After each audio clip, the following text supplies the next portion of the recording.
The Ohio Shakespeare Quarantine Radio Program starts now.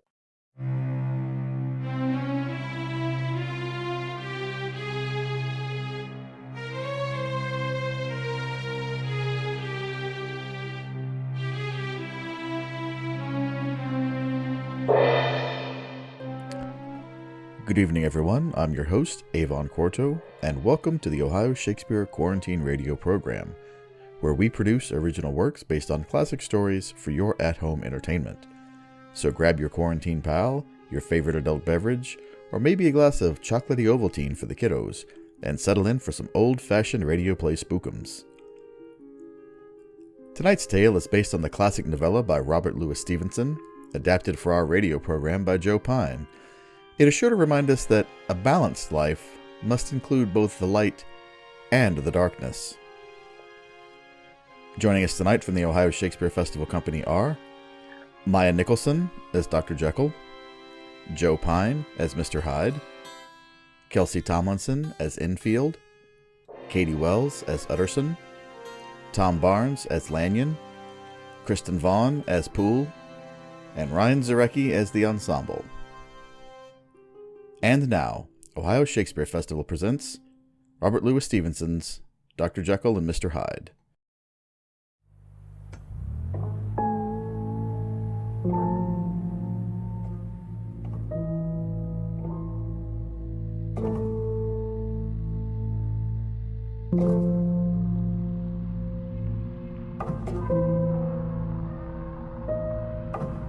Man is not truly one, but truly two.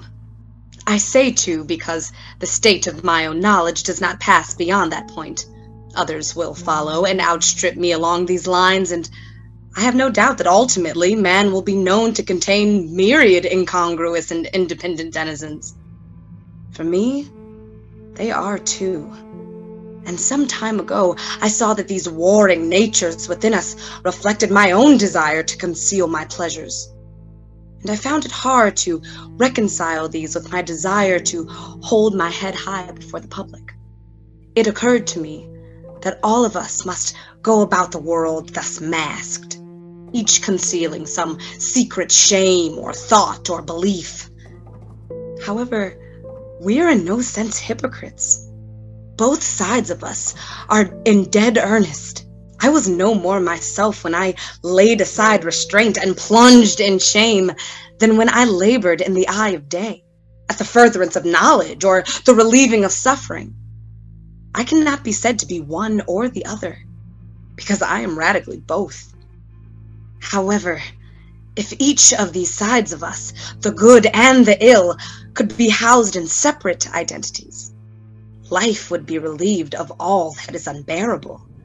The unjust would be free from the remorse of his more upright twin, and the just could walk securely on his upward path, free from the temptation and shame of his darker nature.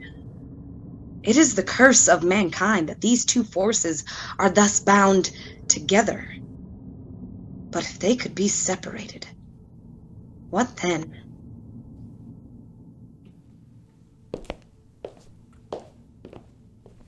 Ah, good afternoon, Mr. Utterson. And to you, Enfield. Fine day for a stroll, eh?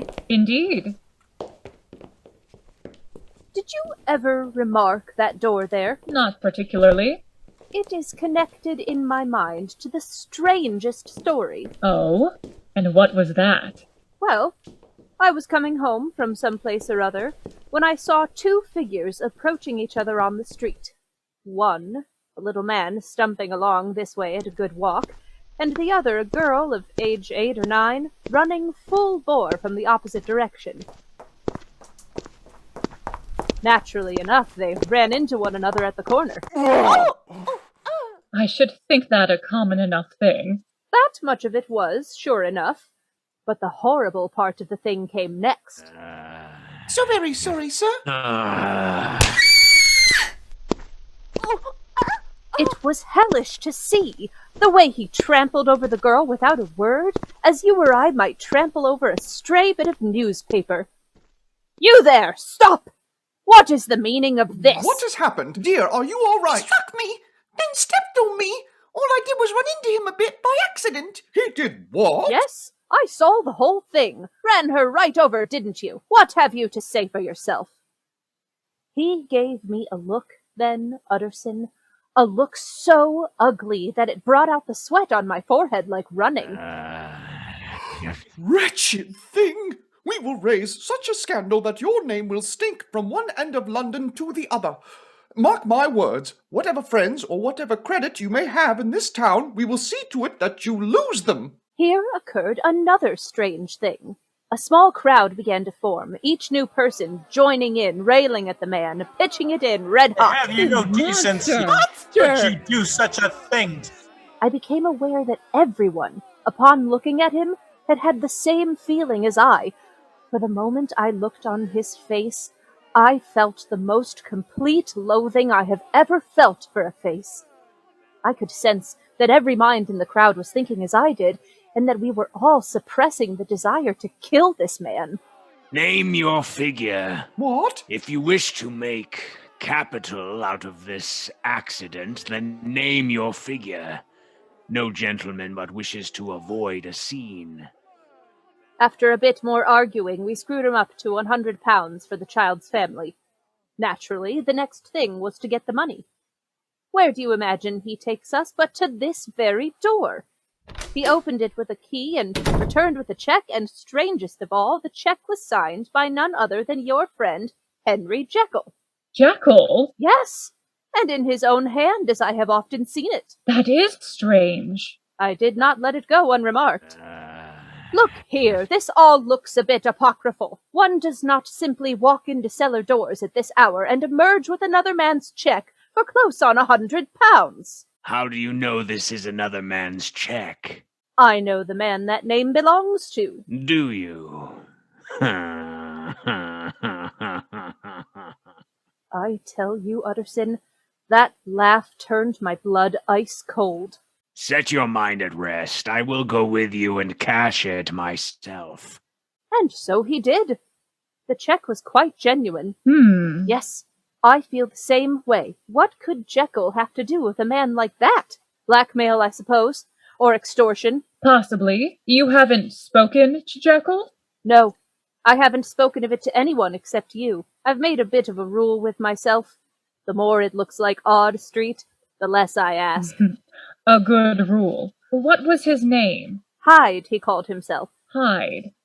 What sort of man is he, to see? He is not easy to describe. There is something wrong with his appearance, something displeasing. I've never seen a man I so disliked, though I could not tell you why. He's an extraordinary-looking man, and yet in no obvious way I could explain. You are sure he used a key? Quite sure.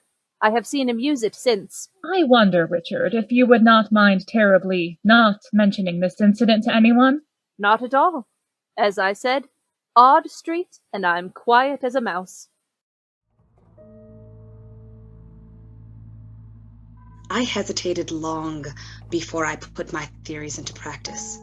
I knew that any drug that so potently controlled and shook the very fortress of identity might, by the least application of too much of this or too little of that, result in my death. But the temptation of discovery was so singular, so profound. I had long since prepared the tincture, and very late one night I compounded the elements, watched them boil and smoke together in the glass, and with a strong glow of courage, I drank off the potion.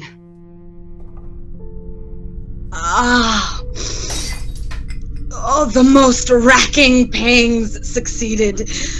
A grinding in the bones, deadly nausea, and a horror of the spirit that cannot be exceeded at the hour of birth or death.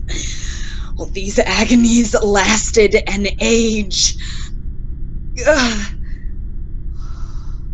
Then, suddenly, they ceased altogether. There was something strange in my sensations. Something indescribably new. I felt younger, lighter, happier in body and soul, twice as alive and wicked, tenfold more wicked, sold a slave to my original evil, and that thought delighted me like wine. I felt alive. I felt free.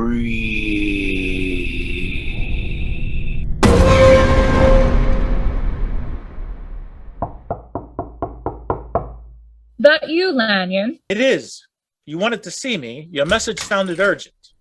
Yes. I suppose you and I are the oldest friends that Henry Jekyll has. I wish the friends themselves were younger. But I suppose we are. Though I must confess, I see very little of him now. Indeed? Not a falling out, I hope. Oh, nothing so dramatic as that.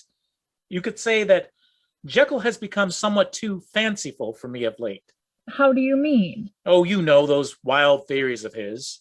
Unscientific balderdash. I do still have warm feelings for the man, for old sake's sake, as they say, but he and I really ceased to have anything in common some years ago.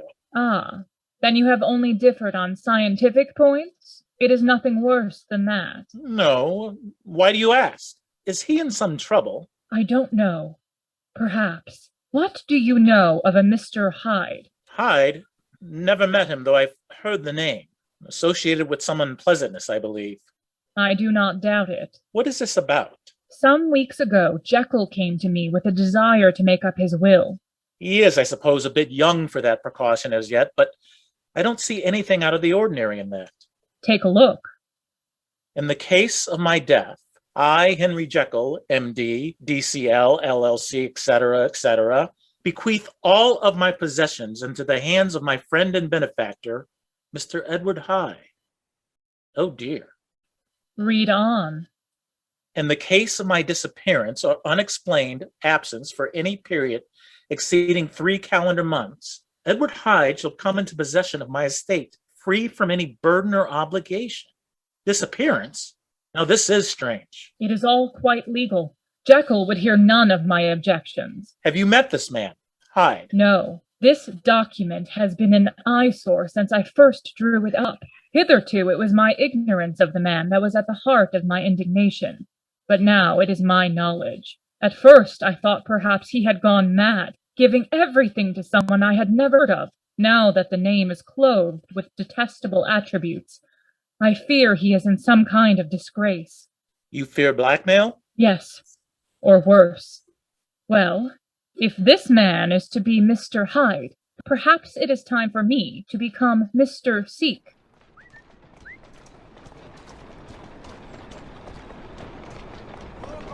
Here is the door connected to that awful story.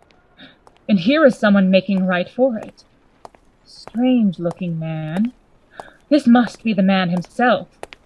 Excuse me, Mr. Hyde, I think? That is my name. What do you want? I see you are going in. I am an old friend of Dr. Jekyll's, Mr. Utterson. You must have heard of me. Yes. Well, meeting you so conveniently, I thought you might admit me. You will not find Dr. Jekyll here. How do you know me? Will you let me see your face? If you wish.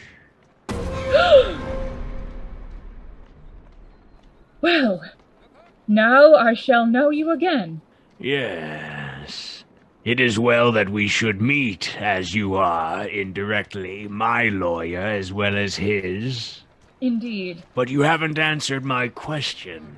How do you know me? I knew you by description. Whose description? We have common friends. Common friends? Who are they? Well, Jekyll, for one. He has never told you about me. I did not take you for a liar. Come now. That is not fitting language.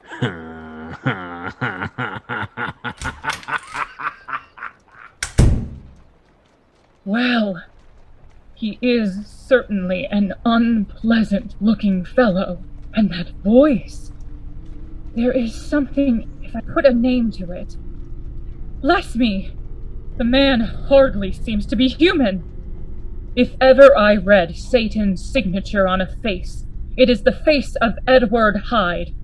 I must see Jekyll immediately.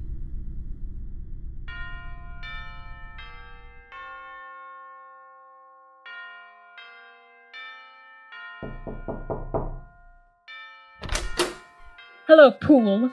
Is Dr. Jekyll at home? I'm afraid not, sir.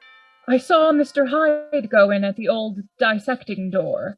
Is that all right when Dr. Jekyll is away? Quite right, sir. Mr. Hyde has a key. Your master puts a great deal of trust in that young man, Poole. Yes, sir, he does. We all have orders to obey him, though we see very little of him. He mostly comes and goes by the laboratory. Well, thank you, Poole. Good night. Good night, sir. Poor Jekyll. I fear you are in deep waters. What could this man be holding over you? You were somewhat wild in your youth, but no more than any man. This Hyde must have secrets of his own. Dark secrets by the look of him. Things simply cannot continue as they are. I fear this Hyde, if he knows of the will, might become impatient to inherit. I must then put my shoulder to the wheel, if only Jekyll will let me.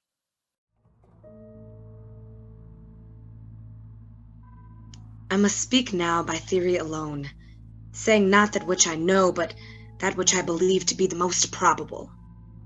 The evil side of my nature was less robust, less developed than the good. I suppose the evil had been much less exercised than the good. After all, 9/10 of my life have been a life of effort, virtue, and control. Hence, it came about that Hyde was so much smaller, slighter, and younger than Henry Jekyll. And evil was written broadly and plainly upon his face. But I was conscious of no repugnance. Rather, I welcomed him. He too, after all, was me. However, I have observed that when wearing the countenance of Hyde, no one could come near me without a visible misgiving of the flesh. All human beings are, after all, commingled out of good and evil. Hyde, alone in the ranks of mankind, was pure evil. I became aware, after that first night, that my life of study was daily growing more unwelcome. While I had always found ways to silence my darker nature, now I had but to drink the draught and doff at once the body of the noted professor, and assume that of Edward Hyde. Jekyll could remain pure, while Hyde was free to give vent to all of Jekyll's inward wants. The safety was complete. For whatever Hyde had done, given a second or two to mix and swallow the draught that was ever waiting, and Edward Hyde would disappear like the stain of breath upon a mirror. Jekyll, am I ever glad to see you? I have been wanting to speak with you for some time. Yes, so I've heard. About this will of yours. Oh, my poor Utterson. I never saw a man so distressed as you were by my will, unless you were Lanyon, distressed at what he called my scientific heresies. You know I never approved of it. The will? Well, I certainly know that. You've told me so, many times. Well, I tell you so again, especially now that I have begun to learn something of the man to whom you have left all your possessions. I see. I do not care to hear more. I thought we had agreed to say no more about this. What I have learned is abominable. I will make no change. You do not understand my position. It is strange, very strange. It is an affair that cannot be mended by talking. Come now, Jekyll. You know me. I am a man to be trusted. I make no doubt that I can get you out of this, whatever it is. My good Utterson, this is very good of you. I believe you. Truly I do, but it is not as bad as all that. So please, put your mind at rest. The moment I choose, I can be free of Mr. Hyde. I give you my word on that. But Jekyll... I'm sure you understand that this is a private matter. I beg of you to let it sleep. Very well. Since we have touched upon the business, there is something I should like you to understand. I know you have seen him. He told me so. And I fear that he was rude to you, and for that I apologize. But I do take a great interest in that man. If I'm taken away, I wish you to promise that you will bear with him and get his rights for him. It would be a great weight off my mind if you would promise. I can't pretend I'll ever like him. I don't ask that. I only ask you to help him for my sake when I am no longer here. I promise.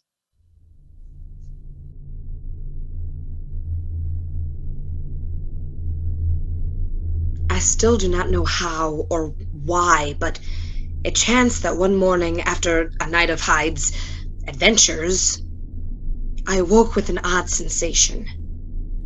Though I recognized the room, the furniture as my own, I felt as if I was not where I thought I was. I looked at my hand and my blood ran cold. I had gone to bed Henry Jekyll. I had awakened Edward Hyde. How could this be? It could only be that the part of me I now had power to project had become much exercised and nourished.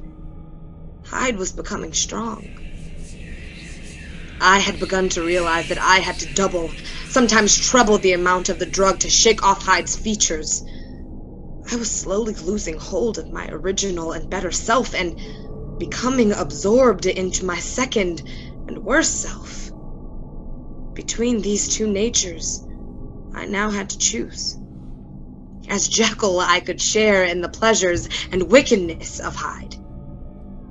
I had more than a father's interest in him, and he had more than a son's indifference towards me. To cast my lot with Jekyll was to die to those appetites which I had long secretly indulged. To cast in with Hyde was to die to 1,000 interests and aspirations. It fell out with me, as it falls out with so many of my fellows, that I had chose the better part, and was found wanting in the strength to keep it.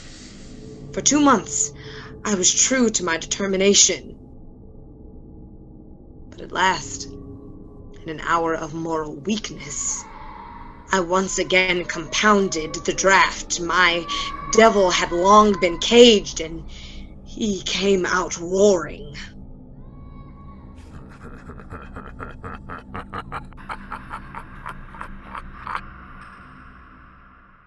Good evening.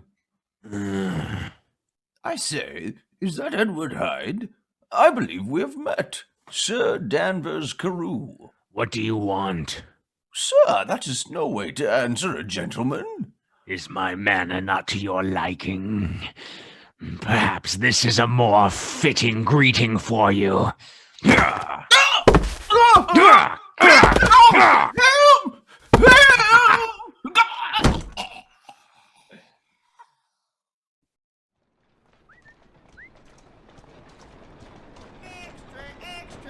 Sir Danvers Carew murdered. Prominent citizen beaten to death in the street. Extra special. Edward Hyde shot by police. Extra special. Sir Danvers Carew murdered. Let me have one of those, boy.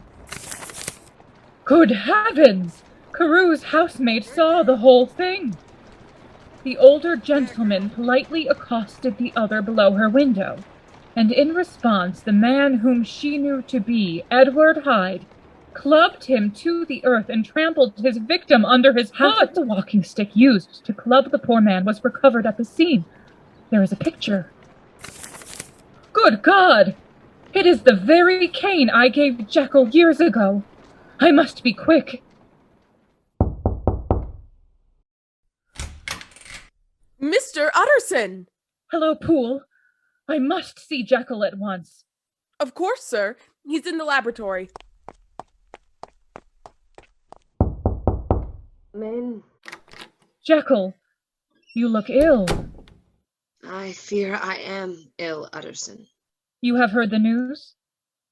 They are shouting it in the square. One word. I am your lawyer, and I must know all the facts. You have not been mad enough to hide this fellow.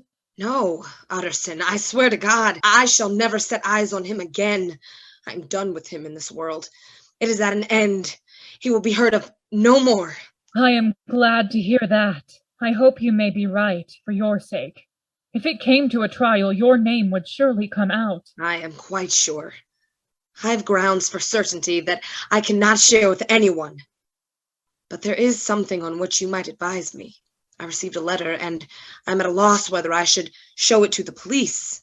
I should like to leave it in your hands. From Hyde? Yes. You fear this would lead to his capture? No, I don't care what becomes of Hyde. I'm thinking more of my own character, which this business has rather exposed. You need no longer fear for your safety. I had means of escape and have no further need of you. Edward Hyde, have you the envelope? It was delivered by hand. Shall I keep it? I wish you to judge for me entirely. I shall consider. It was Hyde who dictated the terms of your will? Yes. I knew it. He meant to murder you. You have had a fine escape. More to the purpose, I have had a lesson. Oh God, Utterson, what a lesson I've had. It will all come out right now, my friend. You shall see.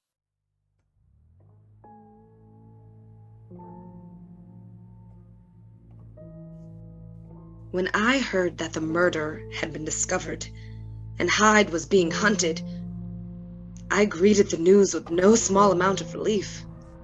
Now my better impulses were buttressed by the terror of the gallows. Jekyll was now my refuge. Let Hyde peep out an instant, and the hands of all men would be raised to take and slay him. I resolved in my future conduct to relieve the past, and I can say with honesty that my resolve produced some good. In these last months of the year, I labored much to relieve suffering, and the days passed quietly, almost happily for myself.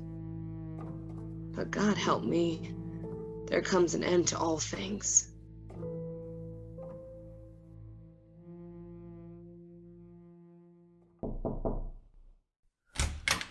Hello, Poole. Is the doctor at home? I'm afraid that he is confined to the house, sir, and will see no one. Oh. Well, all right, Poole. Give him my regards, won't you? Of course, sir. This is the second time in as many visits I have heard the same thing. Why, these last months I have been overjoyed to see him much as he was in the past, before all this wretched business with Mr. Well, I needn't name him. I had hoped he had shaken off this seclusion. Indeed, we have dined together as many times in these 2 months as he and I had in as many years, and his charity work of late could be matched only by his newfound devotion to religion. I can't imagine that menace has shown his face again. He wouldn't dare with all of London hunting for his blood. Still, I do not like it.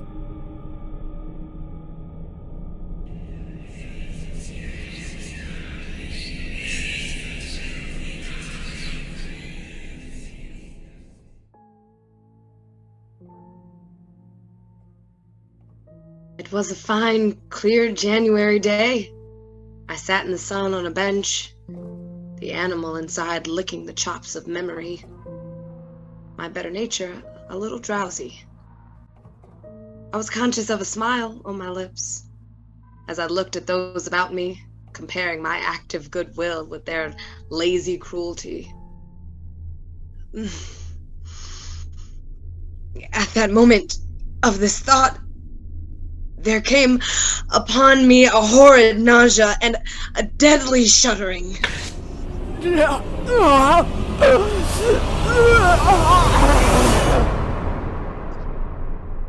When these passed, I felt at once a greater boldness, a contempt of danger. My clothes hung loosely about me, my hands were corded and hairy. I was once more Edward Hyde. Hyde the hunted, the murderer, bound for the gallows. My drugs, I needed my drugs. But how? How? Letter. Henry Jekyll to Dr. Lanyon. My dear Lanyon, despite our scientific differences, you are one of my oldest friends. My life, my honor, my reason are all at your mercy. If you fail me tonight, I am lost. Drive straight to my house. Poole has his orders. You will find him awaiting your arrival. You must break into the cabinet in my laboratory. Then you must draw out, with all its contents as they stand, the 4th drawer from the top. You must bring this drawer back with you to your house. This is the first part of your service to me. For the other, you must be in your sitting room at midnight and admit a man who will present himself in my name and give him this drawer from my cabinet. Do this, and you will have played your part and earned my gratitude completely. Serve me, my dear Lanyon, and save me. Your friend, H.J. 12 o'clock. I am sure I've followed every instruction to the smallest detail. I don't understand a word of it. Perhaps the man has finally gone mad. If not, I will never forgive myself for failing him, no matter how we have disagreed in the past. Good heavens!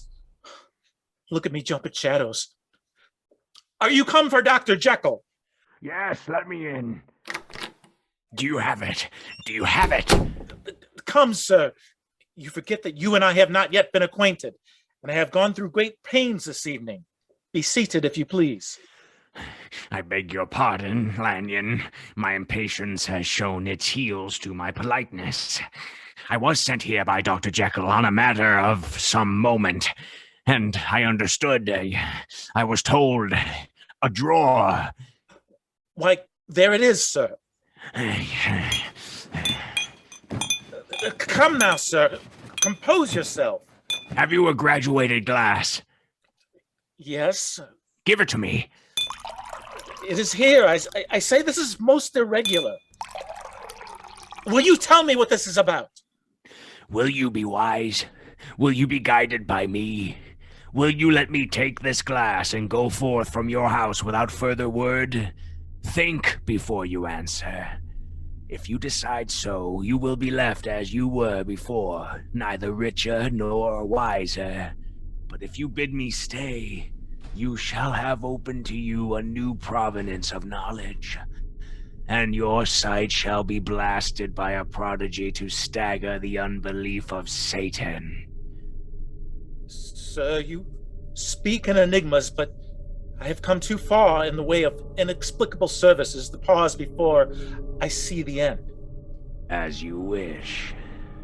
Remember, Lanyon, what follows is under the seal of our profession.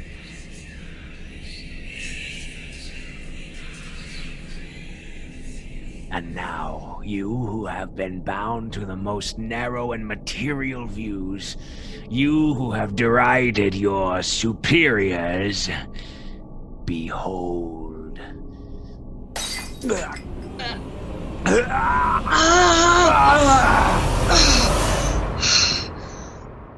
Oh, God. Oh, God! Well, Lanyon, now My you know. God. My God, Jekyll, what? How? I am in dire trouble, Lanyon. You are the only soul alive who has seen this, who knows the whole truth. I need help. It's black magic. It's blasphemy. Good God, Jekyll, what have you done? Please, Lanyon, I beg of you. Get out. Lanyon, please. Get out of my house before I call the police. The things you have done. Get out and count yourself blessed that I don't strike you down where you stand. Very well. I am sorry, Lanyon.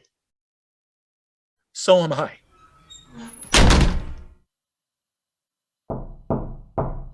Who could that be at this hour? Bless me, Poole, what brings you here? Mr. Utterson, there is something wrong. Here, take a seat. Here is a glass of wine for you. Now, take your time and tell me plainly what happened. You know the doctor's ways, sir, and how he shuts himself up at times. Well, he shut himself up again in that laboratory, and I don't like it. Mr. Utterson, sir, I'm afraid. What are you afraid of? I've been afraid for about a week, and I can bear it no more. Come, man, get a hold of yourself. Tell me what is amiss. I fear there has been some foul play. Foul play? What do you mean? I daren't say, but will you come along with me and see for yourself? Of course.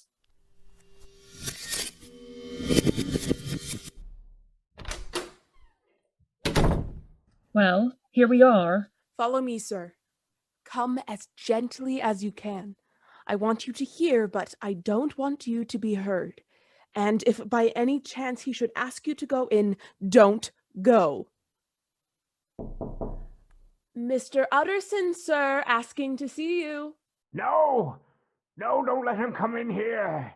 Tell him I cannot see anyone. Very good, sir. Now you tell me, sir, was that the voice of my master? It seems much changed. Changed? Well, yes, I should think so. Have I been 20 years in this man's house to be deceived about his voice? No, sir, my master was made away with 8 days ago when I last heard him cry out. Who is in there instead of him? This is very strange. This is a rather wild tale. Suppose it were as you suppose. Supposing Jekyll has been murdered. Why would the murderer stay? I don't know, sir, but all this last week, him or it or whatever is in that room has been crying out day and night for some kind of medicine. It was sometimes his way, Master Jekyll's that is, to write his orders on a sheet of paper and slide it under the door. We have had nothing else this whole week. Nothing but papers and a closed door. Every day, sometimes twice or thrice a day, there have been orders and complaints, and I have been sent flying to all the wholesale chemists in town. Every time I brought the stuff back, there would be a paper telling me to return it because it was not right. It was not pure. Have you any of these papers? Yes, sir. Here's one. Dr. Jekyll presents his compliments to Mr. Ma. He ensures them his last sample is impure and quite useless to his present purpose. 2 years past, he purchased a somewhat large quantity from you, and now begs you to look with utmost care, and should any of the same quantity be left, forward it to him at once. Expense is no consideration. For God's sake, find me some of the old. You know this to be your master's hand? I thought it looked like it, but what matter is handwriting? I have seen him. Seen him? Well? That's just it. I came suddenly into the garden, and it seems he had slipped out to look for this package, and the door was open, and there he was digging among the crates. He looked up when I came in, gave a kind of cry, and whipped upstairs. It was but a moment that I saw him, but if that was my master, why had he a mask upon his face? Why did he run from me? I grant you these are all very strange occurrences, but I think I begin to see daylight. Your master must be besieged by one of those terrible maladies that torture and deform the sufferer. Hence the alteration of his voice, hence the use of a mask to hide his deformity, and hence his eagerness to find this drug. It is appalling to consider, yet there is my explanation. Sir, that thing was not my master, and there's the truth. That thing was never Dr. Jekyll.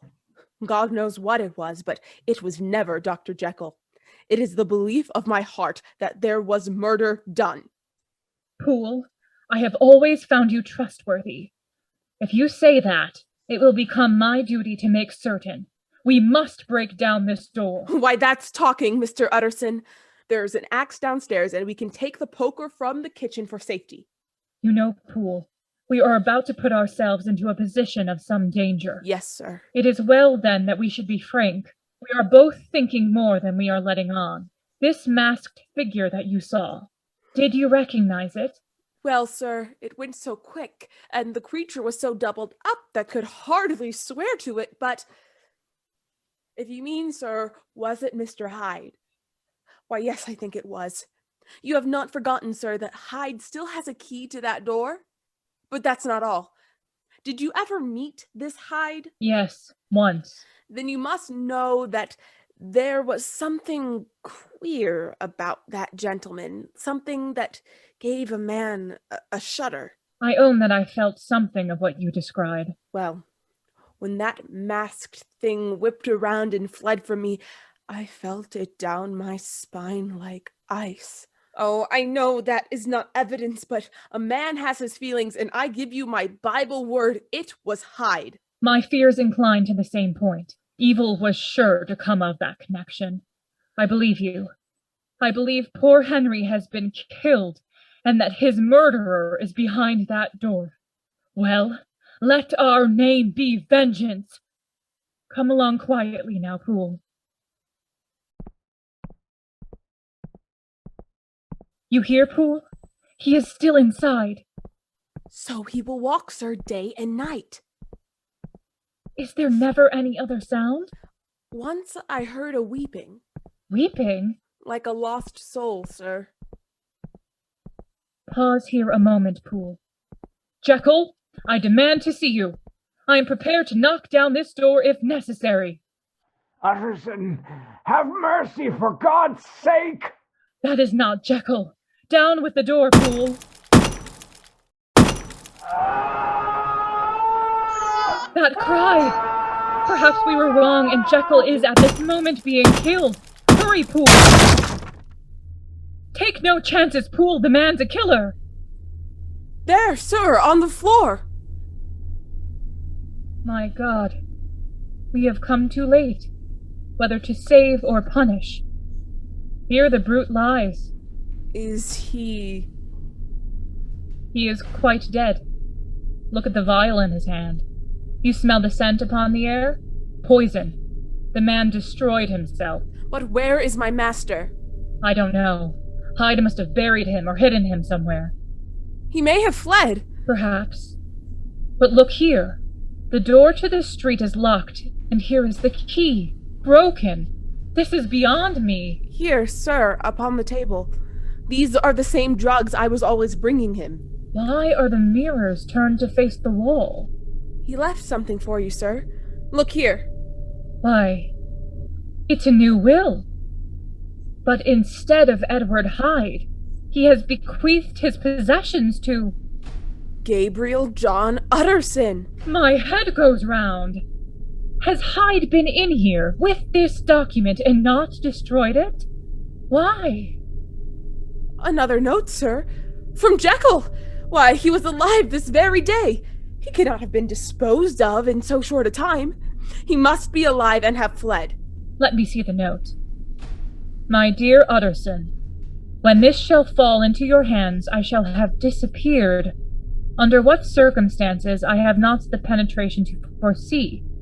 In the following papers you shall find the narrative and confession of your unworthy and unhappy friend, Henry Jekyll.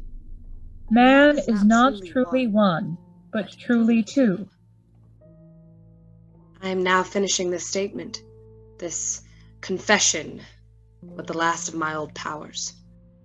This is the last time, short of a miracle, that Henry Jekyll can think his own thoughts or see his own face in the glass. As for Hyde, he knows the doom that is closing on us both. Within a half an hour, I will again and forever re-endue that hated personality. Will Hyde die upon the scaffold? Or will he find courage to release himself at the last moment? God knows. I am careless. This is my true hour of death. Here then, as I lay down the pen and proceed to seal up my confession, I bring the life of that unhappy Henry Jekyll to an end.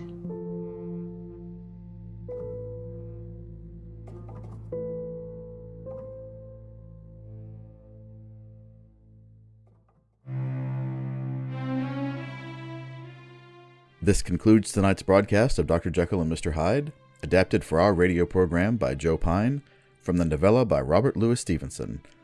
We would also like to recognize Technical Director Buddy Taylor, Managing Director and Sound Designer Tess Burgler, and Trevor Buddha for writing and creating the original theme music for the Quarantine Radio program.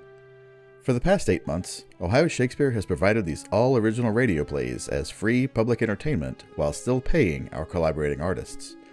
You can continue to listen to our past radio dramas at any time on our website at www.ohioshakespeare.com or find them at soundcloud.com/ohio-shakespeare-festival.